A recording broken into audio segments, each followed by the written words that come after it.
Spirit of the living God, not by my might, but by your power, I ask that you be present with me now as I deliver these inspired words, and let the words of my mouth and the meditations of all our hearts be acceptable in your sight, for you give us strength and you redeem us. Amen. Well, good morning, family. Good morning. Good morning. It's so great to see you all. And first, I want to say a few words of thanks. There were some items not mentioned in the announcements that should have been. So first and foremost, I want to thank Edith Bohart for her amazing organization of Woodstock. Last week, we had a wonderful time, and we had lots of amazing people come by and visit our booth, and we blessed lots of animals, and we had a wonderful, wonderful Saturday. So thank you, Edith, and everyone who came out as well. Also, we have youth group happening this Wednesday, and for families, we are meeting every first and third Wednesdays, and if you'd like to sign up to bring food, let me know. There is a sign-up link online, and also plan for about 20 to 25 kids. Now, I also want to say a prayer for especially the people suffering in the wake of Hurricane Florence. There is a lot of devastation, water still rising, and homes without power, and a lot of devastation. So let's just take a moment of silence right now and be present in spirit for the people affected by this storm.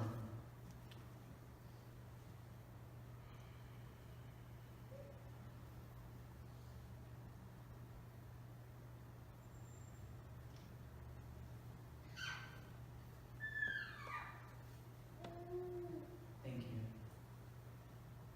Let us keep those in our thoughts and prayers throughout the week. Today we begin our sermon series, our fall sermon series on love and justice.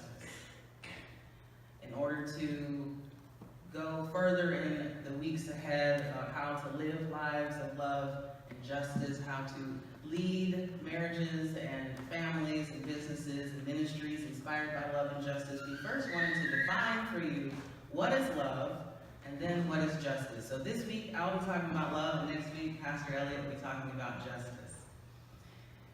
How do you love? How do we love? In today's gospel reading, the Pharisees, who were the religious leaders of that day, were particularly incensed because Jesus' growing popularity was becoming troublesome. Also, he managed to outwit the Sadducees, and if you know anything about the Sadducees, they were like the upper echelon of that society. So for him to outwit them, who is this guy? So they asked him some questions, trying to test him. That's right. Trying to see if they could get under his skin. But being who Jesus is, Jesus remained grounded and faithful to the Spirit, guiding him. So when they said, "Teacher, which commandment is the greatest?" What they were trying to do, and the question doesn't seem at all challenging, but what they were trying to do is to get him to name one particular law in the books of Moses over another. Because then what they could do is trap him, accuse him of hearsay, perhaps treason. But what he did instead was amazing. He said in the beginning of verse 37, "You shall love the Lord your God with all your heart, with all your soul, and with all your mind. This is the first and the greatest commandment, and the second is like it. Love your neighbor as yourself. On these two hangs all the laws and all the prophets." All the laws. There isn't one out of the books of Moses. All of them can be described by this one word: love. So according to Jesus, love, our greatest commandment, loving God and loving neighbor as ourselves. But before we can love God fully with our heart, mind, and soul, we need to understand what it really means to love. What is it to love? How do we show it? In our second reading, Pastor Elliott gave us today, 1 John 4:7-12, we hear that love is defined simply as this: God. God is love. How can this be? How can God be love if Jesus commanded us to love God with all of our heart, mind, soul, and strength, and to love our neighbor as ourselves? How can this be? How can God be love? Well, it's simple. It's simple. When you open your heart, when you open your soul, when you open your mind fully to God, then you are committed to loving others as yourself. The energy that you get from being connected to God renews you continually, and it flows through you, and it influences how you treat one another. When God is in your heart, you can't possibly ignore the human suffering happening in the Carolinas because of Hurricane Florence. When love is in your soul, and God is in your soul, and God is love, that you can't possibly be swayed by chaos and mediocrity or negativity. When God is in your mind, when love is in your mind, you have a lifelong commitment to learning, to growth, to wisdom and understanding. When God is in you, it means that you are committed to being connected to God and refreshing that connection always. How do we refresh that connection? Gathering for worship, reading and studying the Bible and other sacred texts. It means you take time to pray for wisdom and peace and understanding. It means you understand that sometimes you need to move out of the way and let a higher purpose or a higher plan take over. It means sometimes you take the high road when you want to do otherwise. It means sometimes you do work late without getting anything in return except a job well done. Sometimes it means you go that extra mile. It also means, though, that you guard your heart. You guard your mind. You guard your soul from those things that would have you depleted, have you drained or angry. Anything that is antithetical to the love of God, you would guard yourselves from. Being informed is great, but sometimes we have to turn off the news, shut down those websites, turn off the apps and notifications, because there's a difference between being informed and being inundated. What kind of music do you listen to? What kind of stories do you read? Who do you spend your time with? What kind of energy do you allow to permeate your atmosphere? Are you optimistic, hopeful, faithful? Are people in your life naysayers, complainers, emotional vampires, self-deprecating? Sounds harsh, but misery loves company. And what is so redeeming is that when you really truly love yourself, you realize you don't have to attend every pity party you're invited to. You get to stay home sometimes. You get to not call that person back. You get to send them an email and say, no, thank you, I am not interested. Because sometimes the best way to love others as yourself is to invite them into your peace. Extend to them your patience and grace. Show them love. Show them God. It sounds well and good, but some people don't want your peace.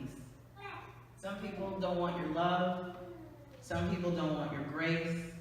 Some people aren't ready for your optimistic, happy smile. You ever meet some of those people that get annoyed by happy people?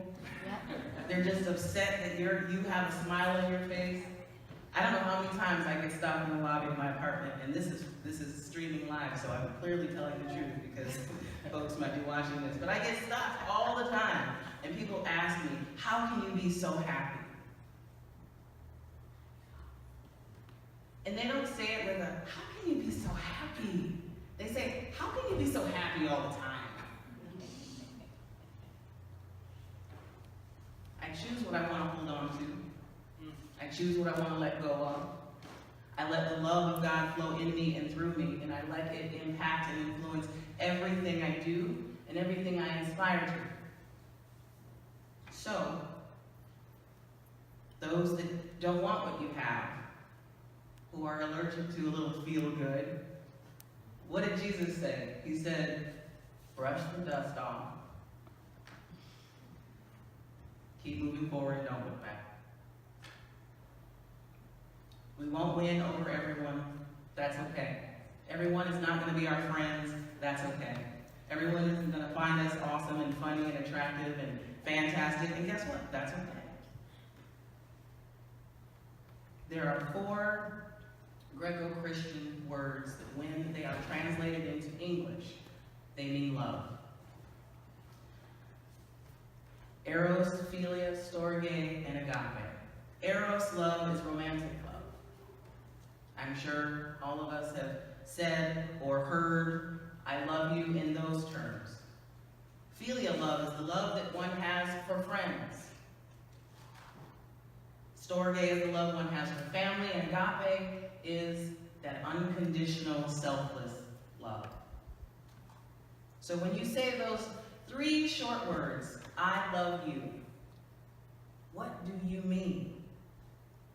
What do you mean when you say those words? It's more than those syrupy, sweet sentimentalities that we often think of on Valentine's Day, laced in roses and chocolates. When you say, I love you, what do you mean? Do you mean God? If I say I love you, I mean it. I love myself. I intend to show myself and others how I love by the way I treat them and how I treat myself. I love God, therefore the love I have inside me renews constantly because I take time to encounter God each day through prayer and study and silence. Lots of singing and dancing too. But last year, when you all extended the call to me to be one of your pastors, the sense of call was palpable, and it was mutual. I love you. I love you all deeply. Each and every single one of you. Your families, you, people I haven't even met yet that you talk to me about, people that post on your Facebook page. I love you, and I mean it. I pray over the directory every single day. I have an image in my area of the house where I see first thing in the morning with pictures representing the congregation. I pray for you every day. And I love you. And I'm going to say it again and again and again and again until you actually know that I mean it. Beautiful, brilliant, sometimes quirky, funny, challenging, innovative, creative, passionate, kind people of Linden Hills United Church of Christ. I love you. Not the building, not the landscaping, not the neighborhood or the city. Those things are all great. But it's not those things that make me love you. It's not those things that called out to my soul a little over a year ago and made me fall in love with you. It was you. It was you. It was you. What I feel when I pray for your families, what I I feel when we are together in worship, fellowship, church business meetings, or Woodstock, what I feel is love. And since God is love, the affinity that we share for one another can be summed up by that one word, God. How I love you, how you care for me, how we express our care and love for the planet, how we tend to our personal wellness. Does it feel like God for you too?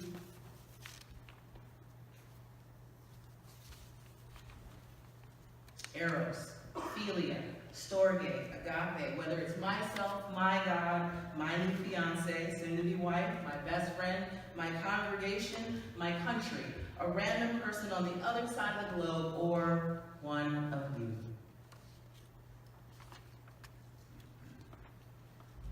Since God is love, then everything we love should be treated with divinity. Everything we love should be treated like divinity. Because how we love is a reflection of what we understand about God. I'm going to say that again. How we love is a reflection of what we understand about God. May the love that you share truly be a reflection of God. And if there are barriers that keep you from loving in whole, healthy, joyous, restorative ways, then how might overcoming those barriers contribute to you being able to give and receive love in a way that is divine, in a way that is reflective of God? Overcoming barriers might involve dealing with past pains, forgiveness, therapy, treatment, having faith, saying, I'm sorry, taking a risk, trusting God, starting a new business, asking for help, going back to school, writing that book. In addition to this passage from Matthew being the basis of this fall sermon series, Love and Justice, did you know that the purpose statement for the United Church of Christ, which is our parent denomination, our purpose statement is to love God with our heart, mind, soul, and strength, and to love our neighbor as ourselves. In Romans 8:38-39, the Apostle Paul says, nothing can separate me from the love of God. Nothing. As I close, my friends, may nothing separate you from the love of God, from the love that is God. May there be nothing that stands in the way of you and that expression of divinity. May the love that is God penetrate the deepest part of your heart, fill you to the point of overflowing, assure your soul of peace, make you certain of our oneness, and flow through your gifts, skills, talents, passions, dreams, goals, and intentions with divine abundance. Because, my friends, God is love, and I love you. May it all be so. God bless.